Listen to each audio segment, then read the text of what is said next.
మీరు కొత్తగా business start చేయాలనుకుంటున్నారా? మార్చ్ 16-17 హైటెక్స్ లో ఫ్రాన్సెస్ ఇండియా బిగ్గెస్ట్ ఫ్రో ఎక్స్పో. దేశవ్యాప్తంగా క్రెడిట్ కార్డులు వాడేవారి సంఖ్య గత కొంతకాలంగా ఎక్కువైందని చెప్పొచ్చు. దీనిని వాడితే అప్పుల ఊబిలో చిక్కుకుంటారని ఎన్నో అపోహలు ఉంటాయి. అయితే క్రెడిట్ కార్డును సరిగా ఉపయోగించుకున్నట్లయితే ఎన్నో బెనిఫిట్స్ ఉంటాయి. క్రెడిట్ కార్డుల విషయంలో తరచుగా ఎదురయ్యే సందేహాలకు రిజర్వ్ బ్యాంకు తాజాగా సమాధానాలు అందించింది. కొన్ని కొత్త రూల్స్ కూడా తీసుకొచ్చింది. అవేంటో ఇప్పుడు తెలుసుకుందాం.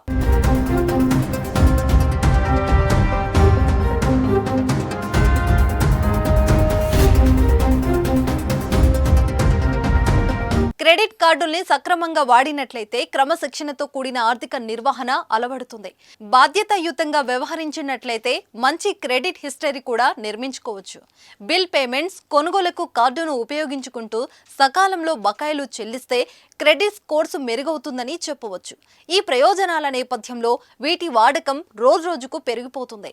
ఇప్పుడు క్రెడిట్ కార్డులకు సంబంధించి భారతీయ రిజర్వ్ బ్యాంకు ఇటీవల పలు కొత్త రూల్స్ తీసుకొచ్చిన విషయం తెలిసిందే.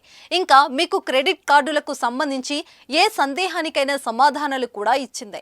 వీటి గురించి తెలుసుకుందాం. కార్డు జారీ చేసే బ్యాంకులు, ఇతర ఆర్థిక సంస్థలు ఖచ్చితంగా ఇకపై కస్టమర్ల అనుమతితోనే క్రెడిట్ కార్డు ఇవ్వాల్సి ఉంటుంది. అప్లై చేసుకోకున్నా కార్డు పంపితే మాత్రం దాన్ని యాక్టివేట్ చేయొద్దు. కస్టమర్ల అభ్యర్థనతో 7 రోజుల్లో ఏ ఛార్జ్ విధించకుండా సదరు జారీ సంస్థలు ఆ క్రెడిట్ కార్డు అకౌంట్ను మూసివేయాలి. ప్రాసెస్ పూర్తయ్యాక కస్టమర్లకు సమాచారం అందించాలి. తర్వాత కస్టమర్ ఆ కార్డు ధ్వంసం చేయాలి.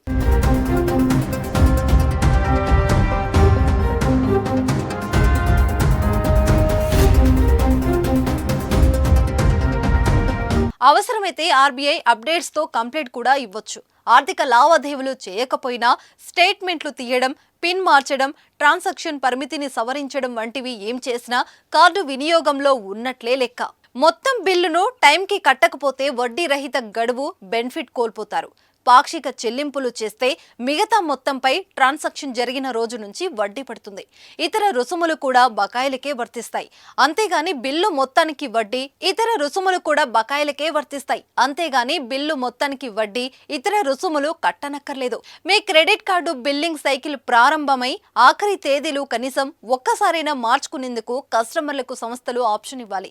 ఇంకా emails, help line, interactive voice response, mobile app, internet banking వంటి వాటి ద్వారా బిల్లింగ్ సైకిల్ మార్పు కోసం అభ్యర్థన పెట్టుకోవచ్చు. క్రెడిట్ కార్డులో ఎంత మొత్తం వాడుకోవచ్చనే దానిపై కొంత లిమిట్ ఉంటుంది. కస్టమర్ల అనుమతితో దానికి మించి వాడుకునే ఆప్షన్ సంస్థలు ఇవ్వచ్చు. అవసరం లేదనుకుంటే డియాక్టివేట్ చేయవచ్చు. కస్టమర్ కు తెలియకుండా అదనపు పరిమితిని అనుమతించడం, దానిపై ఛార్జీలు వసూలు చేయడం చేయొద్దు. ఇంకా ఓవర్ లిమిట్ ఛార్జీలని వేస్తే సమయంలో వడ్డీ, రుసుముల్ని క్రెడిట్ లిమిట్ పరిధిలోకి తీసుకోవద్దు. క్రెడిట్ కార్డులపై ఇన్సూరెన్స్ ఖచ్చితంగా ఇవ్వాలనే నిబంధన ఏం లేదు. అయితే సంస్థలు నెట్వర్క్ తమ కస్టమర్లకు ఇవ్వాలనుకుంటే నామినీ సహా బీమా వివరాలని ప్రతి స్టేట్మెంట్ లో ఖచ్చితంగా తెలియజేయాలి. క్రెడిట్ కార్డుల్ని బ్లాక్ లేదా డియాక్టివేషన్ చేసినట్లయితే కేవలం దానిని వాడుకునేందుకు మాత్రమే కుదురుతుంది. అంతేగాని సంస్థలో ఉన్న క్రెడిట్ కార్డు అకౌంట్ మాత్రం కొనసాగుతుంది. మీరు రిక్వెస్ట్ పెట్టుకుంటే 7 రోజుల్లోగా సంస్థలు ఖాతా మూసివేయాల్సి ఉంటుంది. మీకు క్రెడిట్ కార్డులకు సంబంధించి ఫిర్యాదులేమైనా ఉంటే మొదటిగా జారీ సంస్థలకు తెలియజేయాలి. 30 రోజుల్లో స్పందించకున్నా, తిరస్కరించినా, వారు ఇచ్చిన సమాధానంతో సంతృప్తి చెందకున్నా సదరు కస్టమర్ ఆర్బీఐకు సంప్రదించవచ్చు. ఆన్లైన్ లేదా ఆఫ్లైన్ దరఖాస్తు ఫారంతో కంప్లైంట్ చేయొచ్చు. సో క్రెడిట్ కార్డును మనం వాడుకునే దాన్ని బట్టే లాభ నష్టాలు ఉంటాయని క్లియర్గా తెలుస్తుంది.